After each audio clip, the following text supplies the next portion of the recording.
Bu baş verərsə qiymətlər qalxar, inflyasiya sürətlənər, qlobal geriləmə belə yaşana bilər. Bunu Yençağı açıqlamasında iqtisadçı Xalid Kərimli deyib. O, yaxın şərqdəki gərginlik fonunda beynəlxalq əhəmiyyətli Hörmüz boğazının bağlanmasının dünya iqtisadiyyatına təsirindən danışıb. İqtisadçı bildirib ki, istənilən ssenariyə hazır olmaq lazımdır. Bu müharibə gedirsə, istənilən ssenari kifayət qədər realdır. Əgər bir ölkənin televiziyasını bombalayırlarsa, Müdafiə Naziri qoyur 2 gündən sonra yenidən öldürürlərsə, təbii ki, həmin ölkənin də təsirləri digər belə deyək, ölkələrə ziyan vurma cəhdləri olacaq. Yəni bu bir söz var, meymun boğulanda balasını ayaq altında qoyur. Yəni müharibənin hər cür inkişaf ssenarisi mümkündür. Amma məsələ nədən ibarətdir? İran bu addımı atsa, daha çox düşmən özünə tapmış olacaq da. Yəni İran bu addımı atsa, Amerikada müharibəyə girmək üçün əsas tapacaq. İran bu addımı atsa, ərəb ölkələri də İrana qarşı müharibə üçün əsas tapacaq. Yəni İran bu addımı atsa, düşmənlərinin sayını artıracaq. İran bu addımı atsa,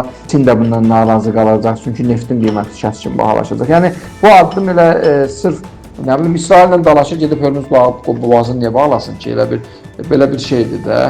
Ehtimal varmı? Var.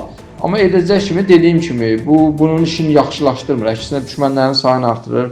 Belə deyək də, o sonun daha sürətlə gətirə bilər. Deməli, özünə də çox ziyan vuracaq da. Yəni, vuracaq ki, artıq İran dünyaya təhlükəsizliyi ilə problem yaradır, başlayacaqlar hamısı bombalamağa.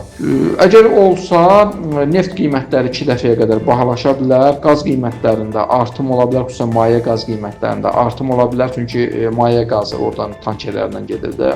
Daha sonra dünyada inflyasiyanın səviyyəsi arta bilər, qlobal iqtisadi artım, hətta geriləməyə də keçə bilər, qlobal tənəzzül də ola bilər, qlobal miqyasda. Daha sonra daşımaların qiymətləri qalxar, daşımalarda sığortasının qiyməti qalxar, inflyasiya sürətlənər və belə.